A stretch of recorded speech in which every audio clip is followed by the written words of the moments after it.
7-ші класста жүргенде ұйқыдағы арудың оянуы Лениншіл жасқа басылды. Басылғанда тіпті 10 күнге мәкіндер есінде шығар, кемінде бір аптаға басылды енді.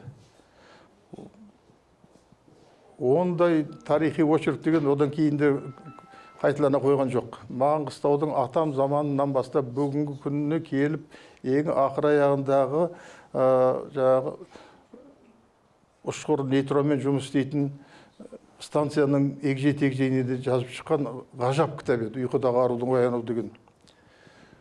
Сөйтіп ойлап жүретінмін, содан кейін 70-ші жылы жазда абитуриент кезімде жазушылар одағына бардым. Бір көруге барасың ғой. Барсам, әдеттегідей сапырылысып жүрген адам жоқ. Ана этажда, мына этажда да. Соны таңданып төменге түсіп едім, бір адамдар бір жаққа кіріп шығып жатыр екен, аздап. Сөйтсем, арғы шетте үлкен қаламгерлер біледі, анау 73-ші жылы Азия-Африка жазушылары конференциясында дайындық барысында пристройка салынды ғой. Оның жанын одан бұрын бір осындай ғана зал болатын, мәжіліс залы. Барлық сонда өтетін. Осындай жерде екі адам отыр. Біреу отыр, біреу түрегеп тұр. Түрегеп тұрған жігіттің қолында шиыршықталған қағазы бар. Ау, шиыршықталған қағазы жайып жүреді, қарайды, қайттан бұрап қояды, ана қағазы қайттан ширатып тұра қалады. Енді сөз деген ағыл тегіл кетіп жатыр. Жай сөздің легі емес, құйылған образ, ой, аң-таң қалып қарап тұрып, не деген шешендік деп. Соны бүйтіп қарап тұрып, біреу, әбіш дұрыс айтасың деді. Залдан біреу, ой, мына Кекілбаев екен ғой дедім. Алғаш көргенім, және маған алғашқы еткен әсері. Содан студенттік жылдардың 5-ші курсында, 5-ші курс бастала бергенде, ол кісімен мені тағдыр өте жақын араластырды. Асқар Сүлейменовпен 2-ші курстан бастап араласқан жағдайым бар еді. Бір күні театрда жолыққанда айтады маған. Ана Госкинода менің жиенім бар, Сайлаубек деген, Жұмабеков. Соларға бір не беріпті, штат беріпті. Соған бармайсың ба деді. Мен соға Асекеңе еріктеп, жай өзінің сөздерімен айтайын, оны бізге кім беріп жатыр деп едім. Бермесе бергіземіз, мен қалағанға айтамын. Давай сен сонда бар деді. Өзі 5-ші курстың жаңа басталып жатыр. Сонан қалағанға телефон тауып хабарластым. Барсында болатын, қызықпыз. Мені іздеген екенсіз деп. Соны есіне түсіре алмай, айттым, Асқар Сүлейменов айтты, сен ба, сол бала сен ба деді, кел деді. Бұның бәрін жаңа қазір Әбіш ағаның адамға жақсылық жасайтын көңіліне байланысты айтайын деп тұрмын. Мынау кітапқа байланысты айтатыным, негізінен Бауыржанға Әбіш әлемі деген тақырыпты ұсынғаным рас, бірақ ол былайша айтқанда сіздерді осы жерге тартудың бір пиар ходы. Шын мәнінде Әбіш әлемі деп бір сағаттық лекция оқу шын мәнінде ол мүмкін емес нәрсе. Әбіштің прозасы, Әбіштің романдары, повестері, әңгімелері деген драматургиясы деген ол байтақ әлем, бүкіл публицистикасы, сондықтан Әбіш әлемі деп маған лекция оқу қиын, бірақ бұл сол лекцияның тартымдылығына назар аударту сияқты бір әдістеп қараңыздар.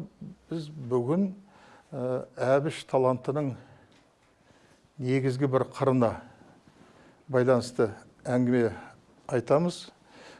Ол қыры көп сөз етілмеген, арнайы зерттелмеген саласы мәдениеттанушылығы. Жанбибі деген бір қарындас бар, Маңғыстауда мысалы Әбіш романдардағы тарихилық туралы үлкен, Әбіштің өзінің романына жақындау көлемде зерттеулер жазған басқа да адамдар бар, Әбілқайыр Спан, басқалар арнайы кітап жазған. Абылайхан драмасының тілі туралы арнаулы зерттеулер бар, мен өзім қарағанда. Бірақ мен ана жылы осы кітапқа кірісерде Алматыда ұлттық кітапханадан библиография сұратып алдырдым.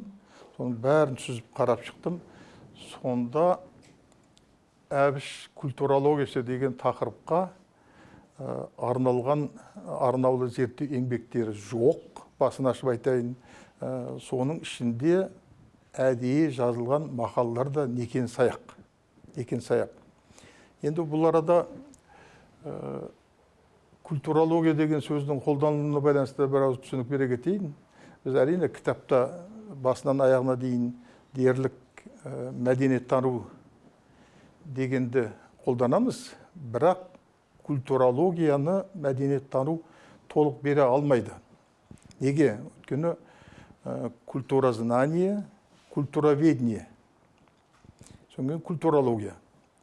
Мысалы, литературоведение филологияны толық бере алмайды ғой. Бере алмайды.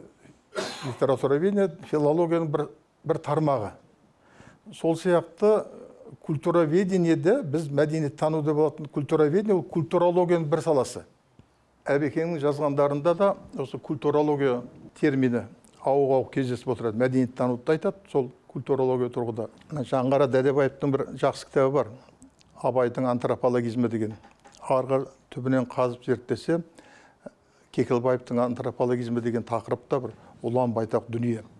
Сондықтан біз кітаптың екінші тарауын мәдениет мәйегі деп атап, Әбіш Кекілбаевта кітап шығармаларындағы антропологизм туралы айттық.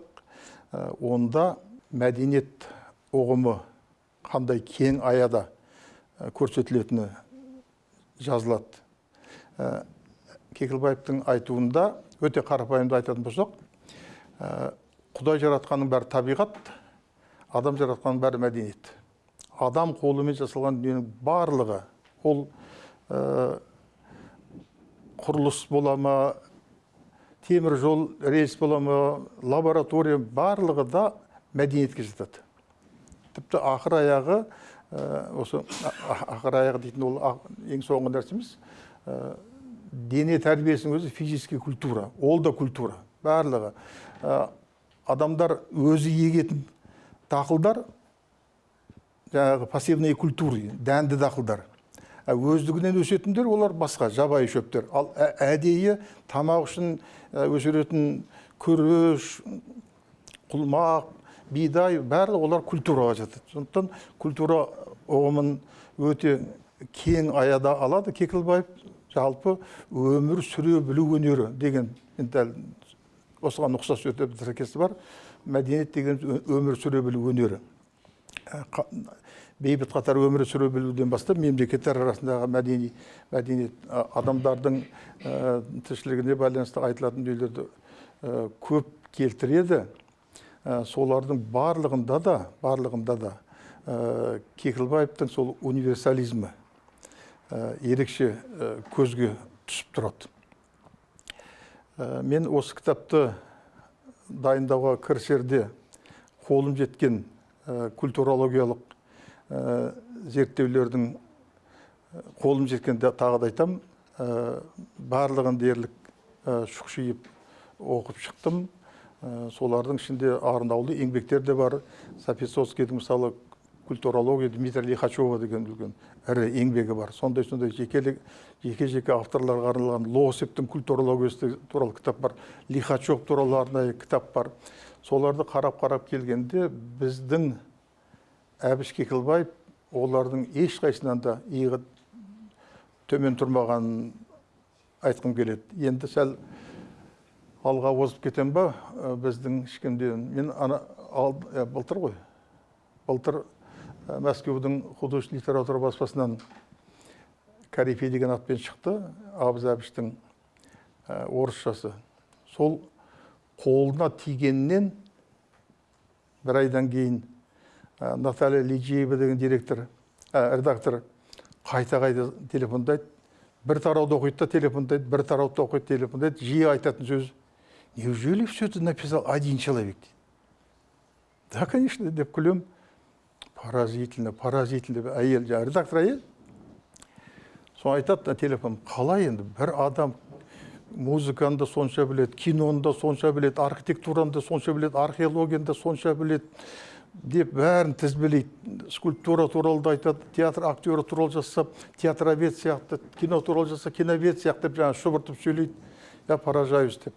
Шынында да әлі толық біз танып білмеген қырлары көп. Ол Әбілхан Қастеев туралы жазса, живопистің зерттеуші маманы сияқты.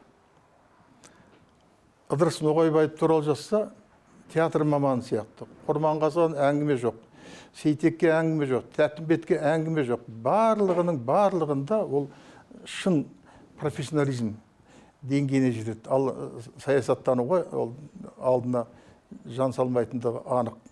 Мен осы жазып алған бір тезистерім бар еді. Бірінен бірі өтуге. Осы кітапқа байланысты айтатын сөз, венгр ғалымы бар. Осында кім аман келді ма, бір келтірді.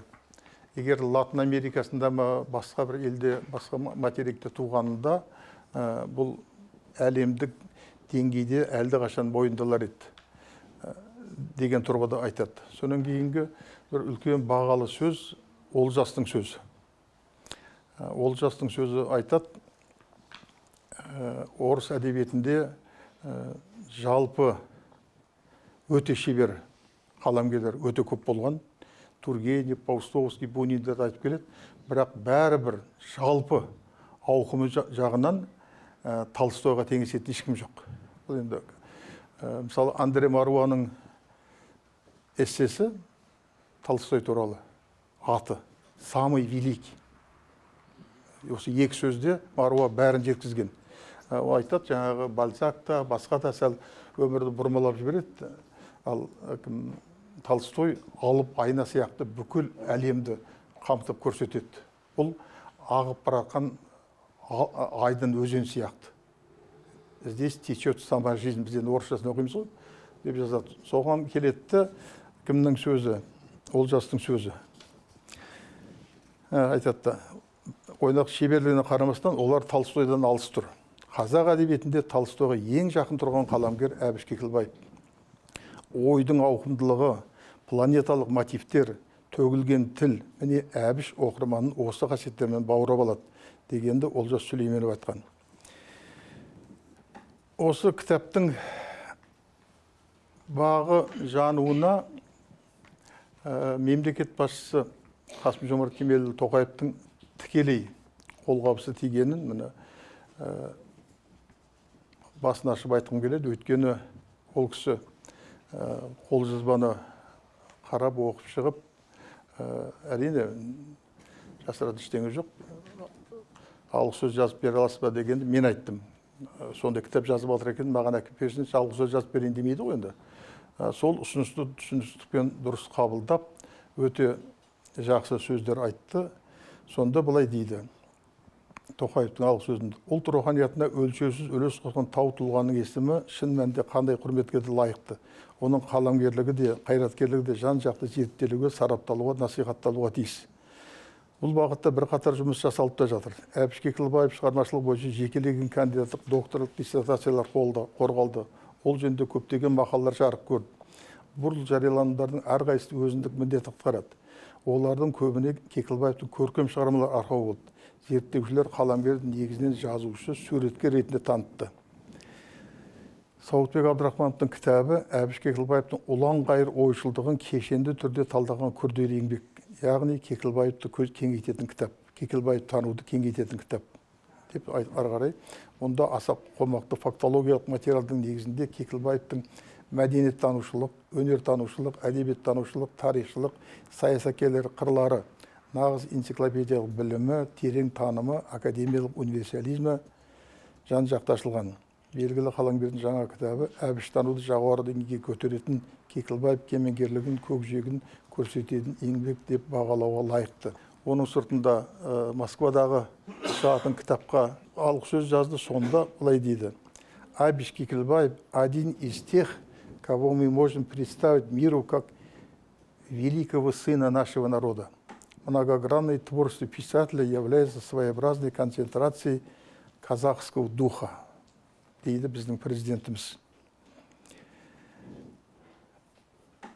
жаңағы ұшан теңіз біліміне байланысты мына куәм жанымда отыр, Әлібек досым. Иво Андрейчтің Нобель сыйлығын алған романы бар, «Мост на Дрине».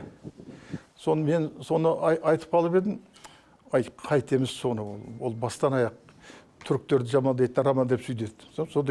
Сондай нәзік нәрселер дейді. Действительно, не көп роман көп қой, сол Андрейчтің романына жабыспаған ештеңем жоқ, Нобель алса да. Сонда айтқан сөзі, қайтеміз соны, ол бастан аяқ түріктерге қарсы сербтердің несі, ұлт азаттық қозғалыс туралы роман ғой.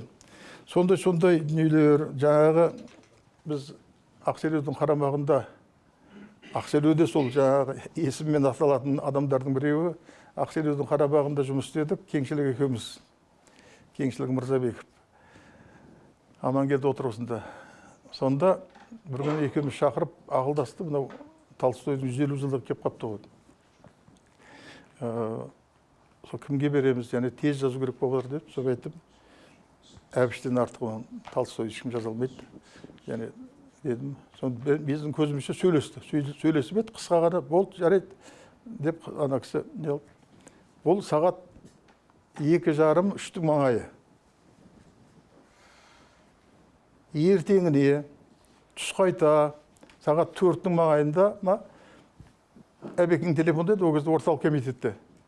Сауытбек Ақселеу маған бір тапсырма беріп еді, сонысын орындадым. Біздің адамдар қазақшаны, ЦК-да қазақша текст деген сирек жазылады. Қазақшаны бастыруға қиналады, сен соны алып кетіп, өздеріңде тергішті деді. Телефонмен не айтарын білмей қалдым. Енді жазып қойдыңыз ба, анау-мынау деуге ыңғайсызданып шок болды. Дереу Кекілбаев іздетіп келсін деп жатыр деп, редакцияның машинасын алып келдім. Ақселеуге бүйтіп қосып. Ақселеудің көзі атыздай болды. Жазып тастаған ба, бәленбай бет. 100 жолда мен қысқарттық, бетке сыйғызу үшін. Қысқартып отыра келді, өзіне айттық. Сонда бір түнде тұтас трактат жазып тастаған Толстой туралы. Бір түнде. Түске дейін тағы жазған шығар. Сонда енді құйылып келіп жатқан білім ғой. Құйылып келіп жатқан білім. Білімге байланысты тағы бір айтатыным, жадының кереметтігі және жадына сонша сенетіндігі. Сырдесте деген 5 томдық несі бар, публицистикасын. Соны маған берген қалың, мағандай 3 папка қол жазба, қарап шықса, көз жүгіртіп деген. Қайдан мен отырып алып, өзім үшін қызығып, алғашқы тезистері сол қол жазбалар бойынша жасадым. Қандай тақырыпты қозғайды деп. Сонда талай жерде қателер болады, фамилияларда. Біз болсақ енді міндетті түрде энциклопедияны қарай қоямыз, немесе ол кезде Википедия жоқ. Әйтеуір бір жерге түсінеміз, сонда ешқандай қорықпайды.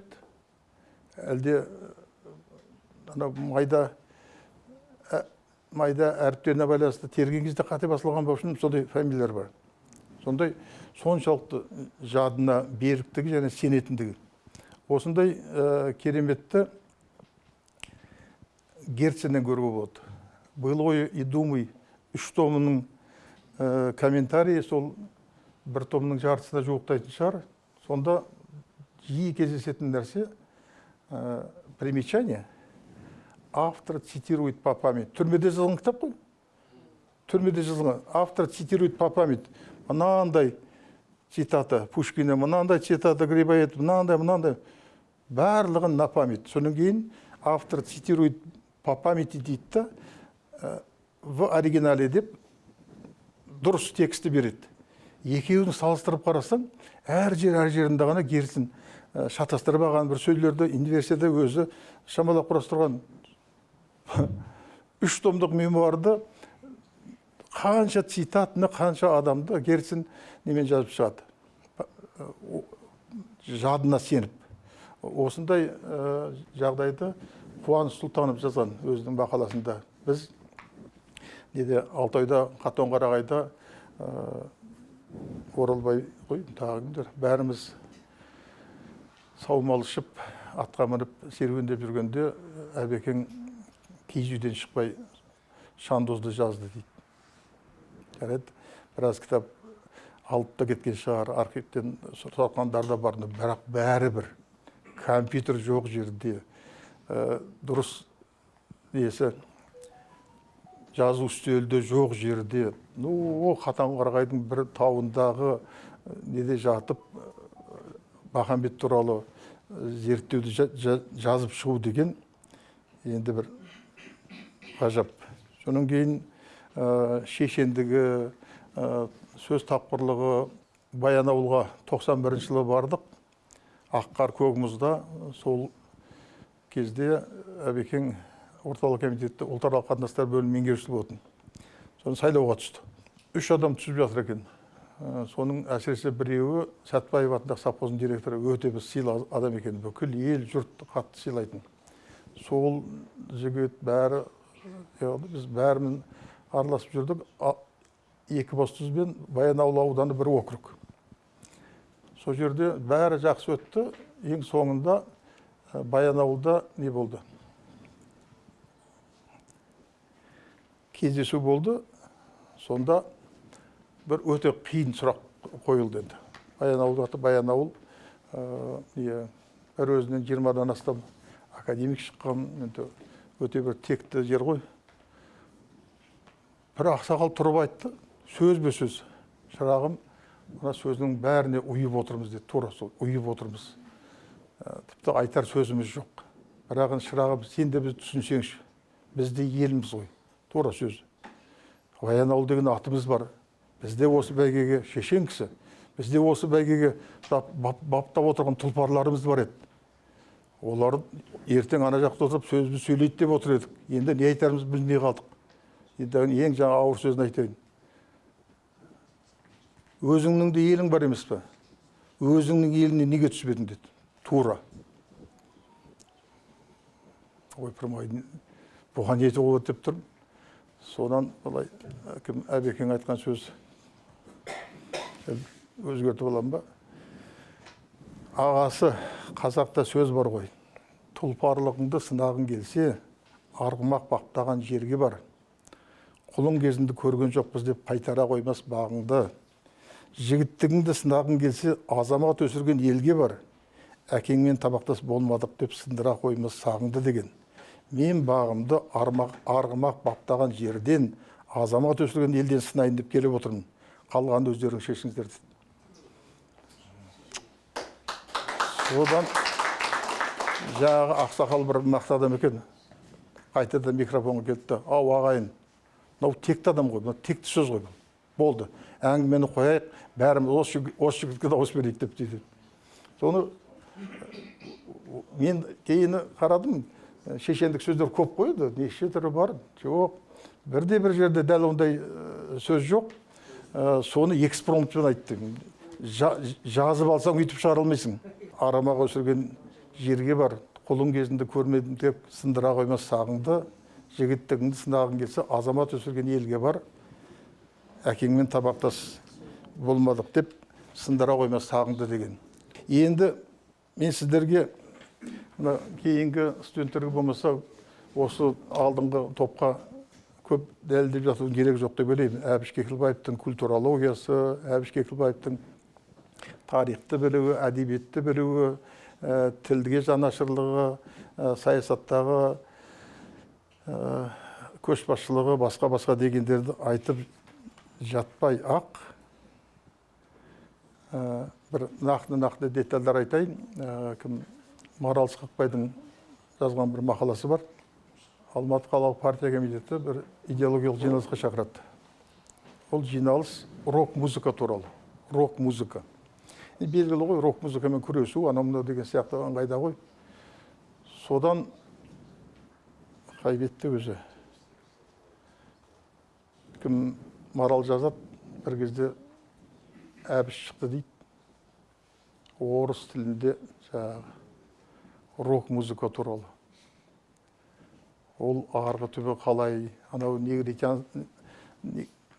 негритянский эстрадамен қандай байланыс бар, мына күндер бар, олай қалай дамыған, негізгі өкілдері қалай, кімдер, енді оның жақсы қайсы, тозығы қайсы, алатыны қайсы, алмайтыны қайсы, бас, айтыр. Жұрт аң-таң қалды дейді. Кекілбаев и рок-музыка. Былай қарағанда ол күй туралы айтып тұрған жоқ қой, рок-музыка туралы. Содан жұрттың бәрі аң-таң қалды деп келеді. Содан кейін тағы бір айтатын нәрсе, мен цитата ретінде айтайын деп кітап дайындап отырғаным, үлкен бір дүние, ешқандай ой айтпаған сияқты, бірақ жалпы мәдениеттің қадір қасиетін көрсететін бір цитатасын оқып берейін. Мәдениет министрлігі қызметке шақырды. Баяғы қосқабат сарғыш үй, аттап бассаң жолығатының атақтары жер жаратын жақсылар мен жайсаңдар. Қос жанарынан қос шалғар төңкерілі төгіліп келе жатқандай, күле қарағанда жан жақты түгел жарқ еткізетін шара жиын құлыба. Үріп ауыза салардай болып үлбіреп тұрған Бибігүл Төлегенова. Алатаудың жазғылы шешек атқан бағындай гүл-гүл жайнаған Гүлфәрі Исмайылова кіріп келгенде әрі күңгірт, әрі тар қосқабат үй Харун Рашидтің тотыларға толы гүлзарындай құлпыра жөнелуші еді. Сол бір тәпені үйге жалтыраған қою қара шаш дудырап, сабаудай ұзын кірпектері садақтың жебесіндей самсап, тостаған көздері жарқырай жаудырап, ермек Серкебаев еніп бара жатқанын көргенде еркек жағы таң қалғаннан, әйел жағы тамсанғаннан өз тілдерін өздері жұтып қойғандай бүкіл Алматы сілтіден тітініп қалушы еді. Министрлікке жан жағындағының бәрін жамырата сөйлетіп, жадырата күлдіріп Сәбит Мұқанов, аңырана амандасып, ырғала басып, Ғабит Мүсірепов, Асан Қайқының азасына барып, бат оқып келе жатқанда ақылап, үкілеп, күңірене күрсініп, Әлжаппар Әбішев, таяғының әр тықылынан тас баспалдақтың өзін жаураттың жонарқасындай дір-дір тітіретіп, Әбділда Тәжібаев, қауқылдай сөйлеп, қарқылдай күліп, тақау яқтанып, әңгімесін аруағынан айналайын Константин Сергеевич деп өксігін әлі басталмай отырғандай егін кемсеңдетіп, жыламсырай бастап, сөйлей келе кенет арыстанның апана түсіп кеттіндей көзін ежірейтіп, мұртын түкірейтіп, арқарап, күркіріп, ақырып аяқтайтын Адуын Асқар Тоқпанов, әр сөзіне жеке-жеке атбасын іркіп, әр дауыссыз дыбысты шеге қаққандай қадап айтып, қазып сөйлейтін Серке Қожамқұлов, қарлықың дауысының өзі қалың жыныс арасынан қабылан күркірегенде қаһарлы естіледі Шәкен Айманов, дөң маңдай жарқырап, шатыра көзжайдегі жалтырап, бұғағынан безіне бөлінген білемдей кеңірдегі бұлқына дірілдеп Евгений Брусиловский, тілінің ұшы таңдайына тайғанап, қалғана сөйлеп, қитыға өлетін Латиф Хамиди, көк бурыл басын Сүбітей Бахадырдың көк сөңгісінде Әспеттей Ахмет Жұбанов, қанаптан суырылған қылыштай жарқырайтын Қарманбек Жандарбеков, шаңырақ артқан қара аттанның атандай балпаң басатын Қанабек Байсейітов, өзі шырқайтын өзек үзді әндердей сырбазда Сыпайы Жүсіпбек Елебеков, ежіреген шегір көздері сиқыршының қолында алмас қанжардай жан жаққа жалт-жұлт ойнақтаған Ғарифолла Құрманғалиев, Таклам Аканның таутайлағындай тапырақтай аттап, сампылдай сөйлеп, саңқылдай көлетін Нұрғиса Тілендиев, параттағы гаубицадай қаралайық зәреңді зәр түбіне кетіретін Бауыржан Момышұлының әр кіріп шыққаны бір-бір спектакльге бергісіз қыран топан қызықты оқиғалар еді. Олар келе жақында есіктегі бақтырды төрдегі министрге дейін бүкіл аппарат түгел абдырап қалады. Бүкіл бір дәуірдің картинасы тұр ғой. Сол кездегі адамдарға құрмет, сол адамдардың әрқайсысының орны, өзінің бір ерекшеліктері, өздерінің бір харизмасы барлығы тұр. Былай қарағанда не культурология дейсіз, бірақ осының өзінде культурология, осы сөздері Әбіштің қазақ мәдениетінің қайраткерлерінің туын көтереді. Солардың абыройын асырады. Осындай дүниелері өте көп, сондықтан қазір енді уақытты үнемдеу үшін мен біраз бетті аттап өтіп кетіп, мына кітапқа байланысты мынандай документ ала келдім. Кекілбаев тезисі, кейде бір орысша кетіп қаламыз, литература, қандай әдебиеттер, одан кейін тезистер, қазір түсіндіремін.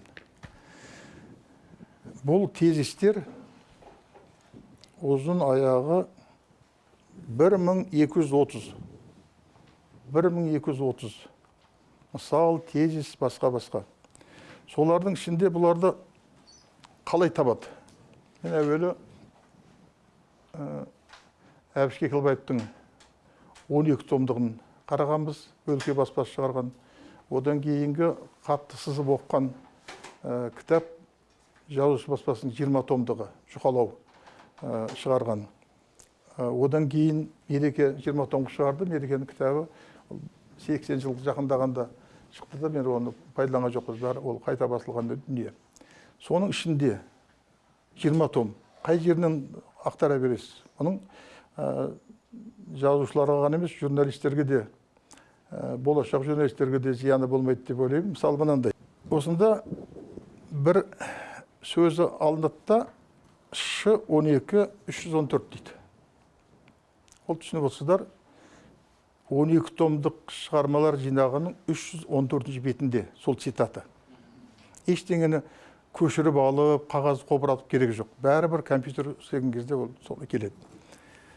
Мысалы, СД, СД деген белгі бар. Ол сырдесте деген 5 томдықтың есі. СД бір десе, сырдестенің бірінші томының 37-ші немесе 217-ші беті. Сөйтіп кереді. Мысалы, деген белгі бар. Ол Әбіш Кекілбайұлы, қаламгер, қайраткер, саясаткер деген жинақтың жаңағы коды. Деген Әбіш Кекілбаев әлемі деген кітаптың коды. Енді тезисі деген қарайық. Мысалы, қазақ даласының әр тасы қағбам, әр бұтасы сәждам деген сөз. Соның тұсына Ш-14-133 деп жазылған. Қазақ даласында құрметін айтатын кезде, жалпы өлке тану туралы айтатын кезде, тезистерде тұрады, қарайсыз, Ш-14 томының 133 бетін ашсаңыз, жаңағы қазақ даласының әр тасы қағбам деген сөз шыға келеді. Және соған ұқсас, сол ойды дамытатын сөйлер сол маңайында тұрады. Содан кейін тілдің шығуы деген тезис қай беттерде, тілдің орны деген тезис қай беттерде осылай келеді. Бауыржан телефон соқты, қалай дайынсыз ба? Дайындалып отырмын ғой дедім. Соң айтады, 70 жылдықта айтып едіңіз ғой, талай адамдардың көңілінде күпті болып жүретін сөз осы саясатқа кетпегенде қалай болар еді деп. Ондай сұрақты Әбекенге осы отырған Амангелді де қойған. Амангелді Кеңшілікұлы. Оны жазды да, оны Әбекен өзі біледі. Сіз неге мына саясатқа кеттіңіз, неге осынша жыл өміріңізді жұмсадыңыз, ал жазумен отырғанда керемет дүниелер қалдыра едіңіз ғой, дейді Амангелді. Содан кейін Әбекен айтады, мені Толстой сияқты дүниелер қалдыра едіңіз, мені Толстоймен салыстыруға болмайды ғой. Толстой ол сол кездің өзінде жан жағына өктемдігін жүргізе бастаған елдің, империяның жазушысы. Ал мен бодандықтан бостандыққа жаңа шығып жатқан, жаңа мемлекет құрып жатқан елдің жазушымын деп Амангелдіге түсіндіреді.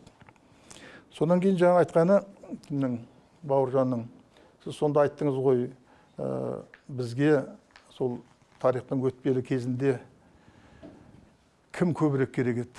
Прозаик Кекілбаев көбірек керек пе? Жаңағы публицист Кекілбаев, саясаткер Кекілбаев, өнертанушы, мәдениеттанушы, философ Кекілбаев көбірек керек пе дегенде, біздің ойымызша сол кезде Әбіштің таңдауы дұрыс болды. Осы саясатқа келгені де, содан кейін өзінің бүкіл өмірін, ең ерекше жылдарын публицистика арнағаны, көсемсөзге арнағаны, мемлекеттік іске араласқаны деген сияқтылар. Мысалы, талай нәрселер бар, біреулер жұрт біледі, біреулер білмейді. Мысалы, сол маңайда жүрген кезде халықаралық валюта қорының қысымымен қанша шаруалар жасалды, енді бүгінде айтуға болады.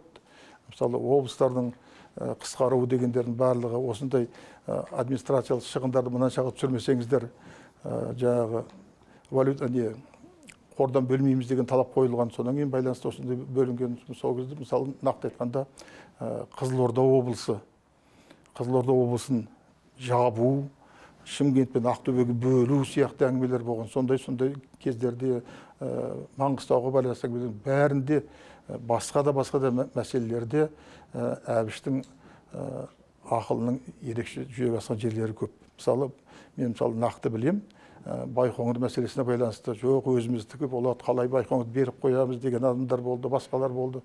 Ақыр аяғында бермесе тартып алатын жағдайға келді. Сонда Әбіш мемлекет басшысына барып аренда идеясын айтты.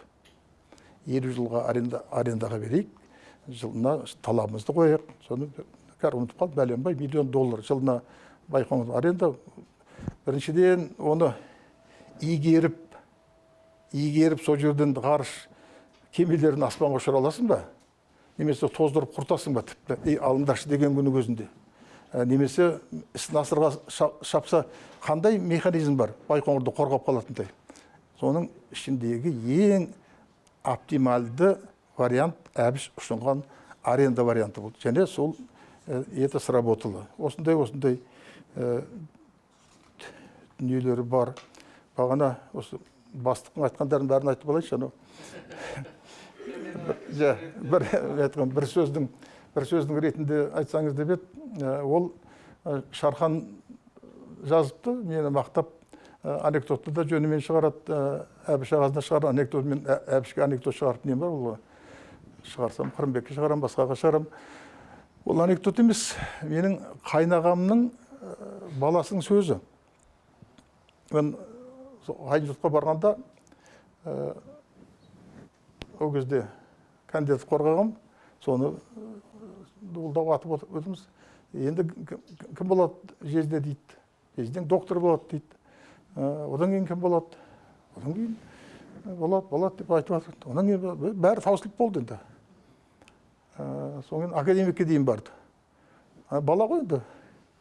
Кім болады деп қоймайды. Академиктен кейін кім болады? Папасы тұрып қалып еді, Кекілбаев болады деп дейді. Өзі бір 7-ші классында баласы. Сонда оның ұғымында жаңағы ұғымдардың бәрінен биік. Академиктен де биік бір категория сияқты. Одан кейін кім болады дегенде Кекілбаев болады дейді. Соны мен айтқан, соны Шархан сол экспромтпен шығарған анекдот сияқты келтіріпті, ағасына әзілдейді деген. Бірақ сәл әзілде бар астары. Сонда жаңағы баланың ұғымында Кекілбаев деген ұғымдан артық кеткен ештеңе жоқ. Содан жаңағы мына тезистерде Кекілбаевтың 20 томында аталған бірде-бір адам қалмаған, Кекілбаевтың 20 томында қозғалған мәселенің бірде-біреуі қалмаған, және қанша бетте, қай беттерде көрсетілетіндік барлығы тұр. Кекілбаев Чехов туралы 4 рет айтқан. 4 жерде. 5 рет айтпаған. 1 рет көлемі 16 беттік мақала жазған. Пушкин туралы 4 рет айтқан. 6 беттік арнаулы мақала жазған. Фолкнер туралы 4 рет айтқан. Арнаулы мақала жазбаған. Шекспир туралы 5 рет айтқан. Мысалы, енді 21-23 мына темалар тарихи жерде 4 жерде, зиялы қауым жөнінде 6-7 жерде, интеллигенция және тіл деген тезиске 2 жерде, момышұлы туралы 1 жерде, осылайша үстем тілдер экспансиясы деген тезиске 2 жерде, бұл майдандағы басты көрсеткіш деген ойға 2 жерде, советология туралы 1 жерде, байлық құмарлық, билік құмарлық туралы басқа, тоталитаризм туралы, экономикалық мәдениет, саяси мәдениет, тәуелсіздік басқа, пиктография, кез келген тақырыпқа, Ақтанов туралы неше рет айтқан, Поппер туралы қай жерде айтқан, Қайырхан туралы не деген, Отырар туралы не деген, Сирия туралы неше рет айтқан, Ливан, Ассирия, Дамаск туралы, архитектура, мифология, Фрезер, Рембрандт туралы, Бахтин туралы, Бердібек Соқпақбаев туралы бір жерде айтқан. Жанында Бердібек Сапарбаев тұр. Шолықов туралы 2 жерде айтқан. Бунин туралы 4-5 жерде айтқан. Осылай, міне Фолкнер туралы жаңа айттық. Осының барлығы жаңағы Төребек Жақыпбаевқа дейін, Ермек Аманшаевқа дейін, Кеңшілік Мырзабековке дейін қай жерде аталып кетеді, не арнайы айтылады, қай шығармасы туралы қай жерде айтылады, Қанша дария туралы қай жерде әңгіме қылады, бәсеке туралы қай беттерде айтылады деген сияқты кете береді. Содан, мысалы кім? Ербол Шаймерден 1 жерде аталып өтеді. Осындай Бейімбет Майлин туралы, Ғабит туралы, Қоғабай, Тоқаш, Әбу Сәрсенбаев, Мырзатай Жолдасбеков, басқа, Дулат, Қайрат, басқа. Сөйтіп кете береді да, енді тарих тарауына көшетін кезде, енді тарих туралы айтқан тұлғаларға келесіз. шетінен шыға береді. Содан кейін тіл туралы, тіл тартысы деген тарау, тілдің қадір қасиеті туралы ойлар бәрі тұр.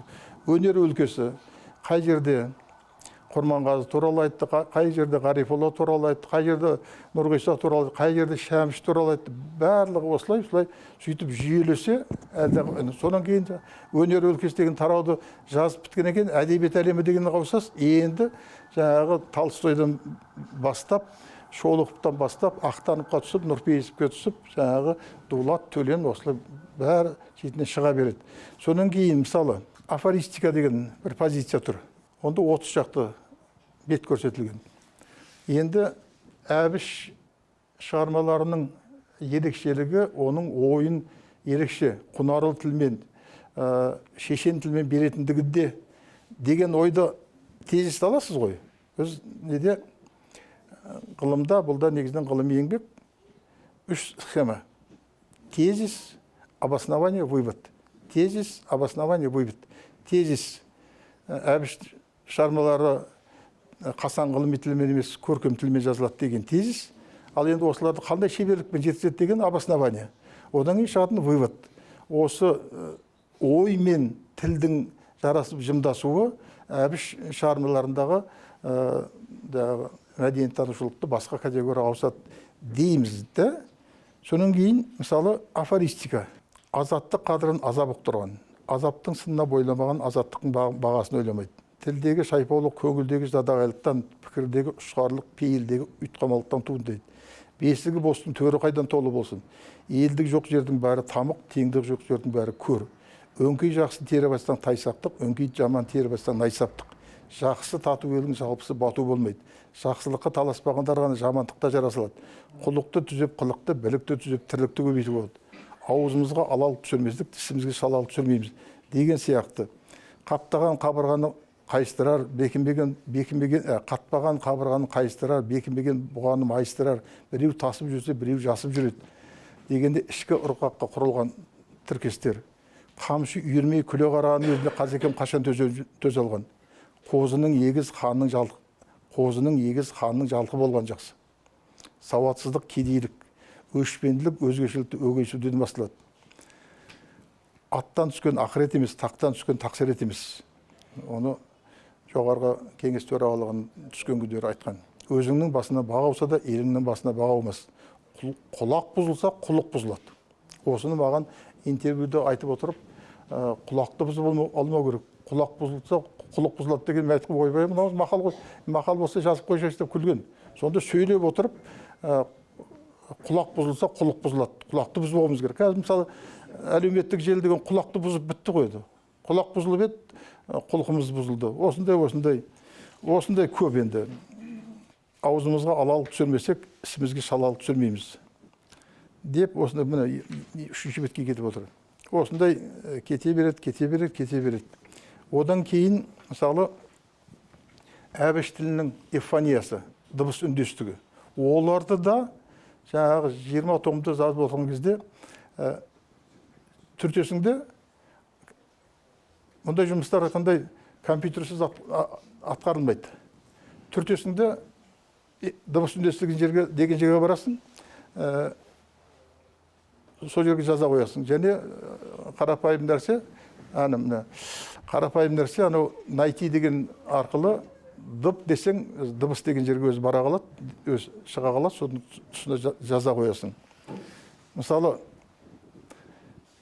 таң орнынан атып тұр, күн орнынан батып тұр, қиямет қайым болған жоқ, жерден мәді шыққан жоқ, көктен қайса түскен жоқ деген сияқты тіркестер, дағдарыстың кеткені жаңа, жаңарыстың жеткені жаңа, Абайды сабап жылатқандарды, Шоқанды сайламай құлатқандарды деген қандай тіркестер. Осындайлар көп енді. Қатал дағдырға қайыспаған, қара дауылға майыспаған, ердің де ерені, еренің де перені түтіп бере алатын төтенсін деген сияқты тіркестер. Мысалы, қазір тамадалар, асабалардың өзі айтып жүр, ол Әбіштің сөзі деген қалды, бағалай білмеген бақ қонбайды, қуана білмеген құт қонбайды деген сияқты. Бір кезде Қадырдың сөздерін жұрт солай пайдаланатын, айтпай без адресін. Әбіштің талай мақалдары да халықтың сөзі болып кеткен. Енді ақыр аяғын түгендеу керек, тұйықтау керек. Енді сөздің басында прозасын әңгіме қылмаймыз деп едік, бірақ әңгіме қылуға тура келіп отыр.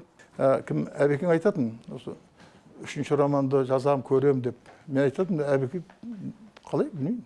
Роман бітті ғой. Роман бітті. Солай ма деп қояды.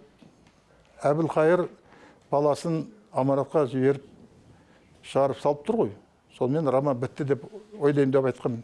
Көреміз деп. Сонда қараңыз. Енді Әбілқайырдың ойы. Баласын әкетіп бара жатыр кепілдікке. Түн еткен қараңғы еді. Жұлдыздар да шілде ортасындағыдай шүпірлей қапты. Анау темір қазық, анау жеті қарақшы, анау көккөз, ақбоз, анау апырау, мынау ат құлағының арасынан қылаңытқан күлдей бозаң шоғыр үркер ғой. Жарықтық бұдан ұсақ, бұдан солғын жұлдыз жоқ шығар. Бірақ соған қарамастан қаншама самала шырақтар самсаған түнгі аспанда оны көзің бірден шалып тұрау. Оның сиқыры неде екен? Әлде жұп ажыратпай бірге туып, бірге бататынан ба? Жұлдыз екеш жұлдыз да неғұрлым саны аз, неғұрлым жарығы солғын болған сайын жиі тұрмаса көзге түсе қой алмайтындарын білген ғой. Өздері неткен ыңғай төгеді.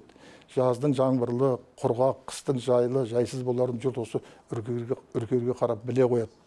Бәрін осы бір шөкім шолғын шырақтар сезіп қояды дей. Бәлкім мынау бірін-бірі иықтап, бірін-бірі төбеден нұқып жатқан әумесер дүниеде аз халықтарға осы үркер мінез керек шығар. Бәлкім олар да мынау ұйтқамасы көп аласапырын дүниеде тек үркердей тығыз тұрып, дауыл мен боранды үркердей алдын ала біліп, алдын ала ыңғайға аунап отыра алса ғана аман қалатын шығар. Сонан кейін Әбілқайырдың тағы ойланаты бар. Азға бастың амандығы мен іргенің тыныштығынан басқа мұрат жоқ. Көптің аңсайтыны асқан, аздың ойлайтыны қатардан қалмаған. Көп өз мақсатына күшпен де жетіледі. Аз ақыл айласымен ғана күн көре алады.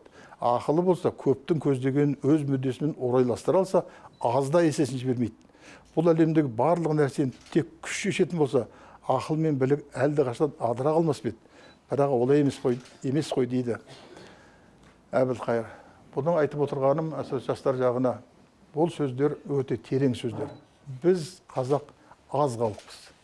Біз тек біліммен, білікпен, ақылмен, айламен ғана аман қалатын халықпыз. Көптер күшпен де жасай алады ойындағыларын, Әбіштің айтып отырғаны. Бізге бірлік, тірлік, ақыл, айла, білім, білік көп халықтарға қарағанда аз халықтарға көбірек керек. Қажет етіледі, талап етіледі. Сондықтан Әбіштің сөзімен айтсақ, мынау бірін-бірі иықтап, бірін-бірі төбеден нұқып жатқан әумесер дүниеде ірі болудың да, тіпті тірі болудың да басты шарты бір болу. Әбіш бізге осыны аманаттап кетті. Осы аманатқа адал болайық ағайындар. Рахмет.